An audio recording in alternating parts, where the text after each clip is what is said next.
Number 1 ଆସନ୍ତା 25ରୁ ହେବ ଶ୍ରୀମନ୍ଦିର ରତ୍ନଭଣ୍ଡାର ଗଣତି ମଣତି। ମାର୍ଚ୍ଚ 25ରେ ହେବ ଶ୍ରୀମନ୍ଦିର ରତ୍ନଭଣ୍ଡାର ଗଣତି ମଣତି। ପୁରୀ ଶ୍ରୀମନ୍ଦିର ପରିଚାଳନା କମିଟିରୁ ଗୁରୁତ୍ୱପୂର୍ଣ୍ଣ ବୈଠକରେ ଏହି ନିଷ୍ପତ୍ତି ହୋଇଛି।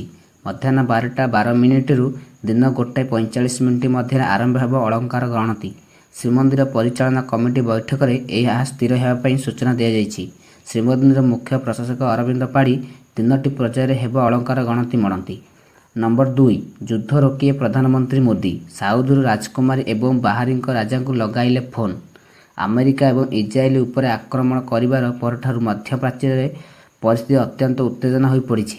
ଇରାନ ମଧ୍ୟ ନିରନ୍ତର ପ୍ରତିଶୋଧ ନେଉଛି।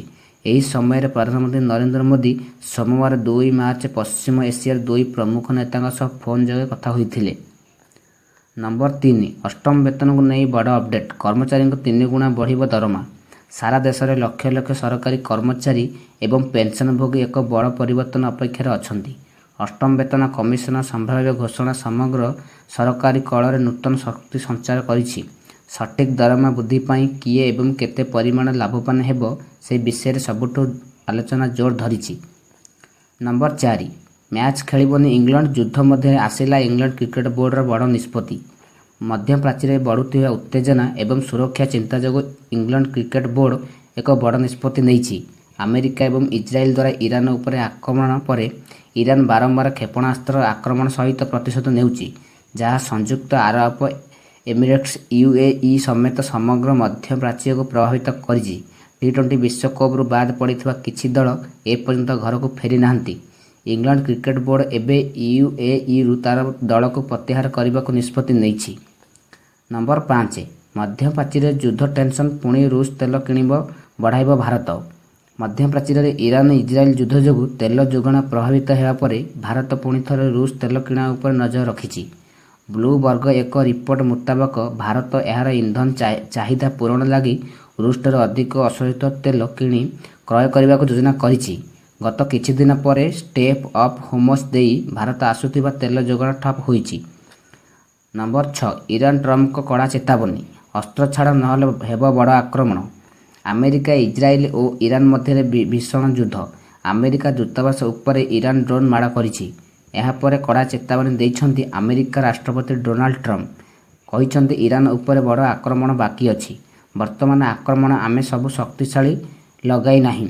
CNNକୁ ଦେଇଥିବା ଏକ ସାକ୍ଷାତକାରରେ ଟ୍ରମ୍ପ କହିଛନ୍ତି ଆମେରିକା ଓ ଇସ୍ରାଏଲ ମିଳିତ ଅଭିଯାନ ଠିକ୍ ବାଟରେ ଚାଲିଛି। ନମ୍ବର 7 ବିଦେଶୀ ମଦ ଦୋକାନ ବନ୍ଦ ଦାବିରେ ରାସ୍ତା ଅବରୋଧ। ଗଞ୍ଜାମ ଜିଲ୍ଲା ପୋଲସରା ଥାନା ଅନ୍ତର୍ଗତ ନରସିଂହପଲ୍ଲୀ ଛକଠାରେ ବିଦେଶୀ ମଦ ଦୋକାନ ବିରୋଧ କରିଛନ୍ତି, ରାସ୍ତାରୋକ କରିଛନ୍ତି ଲୋକ। ମଙ୍ଗଳବାର ଶତାଧିକ ସ୍ଥାନୀୟ ମହିଳା ପୁରୁଷ ଏକତ୍ରିତ ହୋଇ ନରସିଂହପୁର ଛକରେ ପୋଲସରା ଓ ବୁଗୁଡ଼ା ମୁଖ୍ୟ ରାସ୍ତା ଅବରୋଧ କରିଛନ୍ତି। ଫଳରେ ପୋଲିସଠାରୁ ବୁଗୁଡ଼ାକୁ ଯାତାୟାତ ବନ୍ଦ ରହିଛି। ନମ୍ବର 8 ହୋଲି ପାଇଁ କମିଶନରେଟ୍ ପୋଲିସ କଡ଼ା ସୁରକ୍ଷାର ବ୍ୟବସ୍ଥା। ରଙ୍ଗର ପର୍ବ ହୋଲି। ହୋଲି ପାଇଁ କମିଶନରେଟ୍ ପୋଲିସ ପ୍ରସ୍ତୁତ ନେଇ କମିଶନରେଟ୍ DCP ଋଷିକେଶ ଖୁଲାସିଙ୍କ ସୂଚନା। ମିଳିବ ନାହିଁ ମଦ। ଆସନ୍ତାକାଲି ଡାଏଟ୍ ସୁରକ୍ଷା ଦୃଷ୍ଟିକୋଣରୁ ସହରରେ ମୋଟ 20 ପ୍ଲାଟୁନ୍ ପୋଲିସ ଫୋର୍ସ ମୁତୟନ ହେବେ। 200 ହୋମଗାର୍ଡ ମଧ୍ୟ ରହିବେ। ଅନ୍ୟ କାହାକୁ ଅସୁବିଧାରେ ପକାଇବା, ବାଧା ସୃଷ୍ଟି କରିବା, ରଙ୍ଗ ଖେଳନ୍ତୁ ନାହିଁ। ନମ୍ବର 9 ଜଳିବ ମଧ୍ୟପ୍ରାଚ୍ୟର ଇରାନ ଶକ୍ତି ମାପିବାରେ ଭୁଲ ହେଲା କି ଆମେରିକା? ଲମ୍ବା ଚାଲିବ ଇରାନ ଆମେରିକା ଯୁଦ୍ଧ। ଏନେଇ ସିଗ୍ନାଲ ଦେଇଛନ୍ତି ଆମେରିକା ରାଷ୍ଟ୍ରପତି ଡୋନାଲ୍ଡ ଟ୍ରମ୍ପ। ଆମେରିକା ସହାୟତାରେ ଇସ୍ରାଏଲ ଇରାନ ଉପରେ ଯେଉଁ ଆକ୍ରମଣ ଜାରି ରଖିଛି ତାହା ଅତ୍ୟନ୍ତ କେବେ କେଉଁଠି ହେବ ତାହା ଆକଳନ କରି ହେଉନି। କାରଣ ଇରାନ ସର୍ବୋଚ୍ଚ ନେତା ଖାମିନିଙ୍କୁ ନେଇ ନିହତ ପରେ ଇରାନ ନରମିଶି ବୋଲି ଆମେରିକା ଭାବୁଥିଲା, କିନ୍ତୁ ଆମେରିକା ସହ ଆଲୋଚନା ପାଇଁ ପ୍ରସ୍ତାବକୁ ପ୍ରତ୍ୟାଖ୍ୟାନ କରି ଇରାନ ନିଜ ଆଭିମୁଖ୍ୟ ଆହୁରି କଠୋର କରିଛି। ନମ୍ବର 10 ବିଜେପି ଖୋଲିଲା ରାଜ୍ୟ କାର୍ଡ। ମନମୋହନ ଓ ସାମଲ ଓ ସୁଜିତ କୁମାରଙ୍କ ନାଁରେ ମୋହର।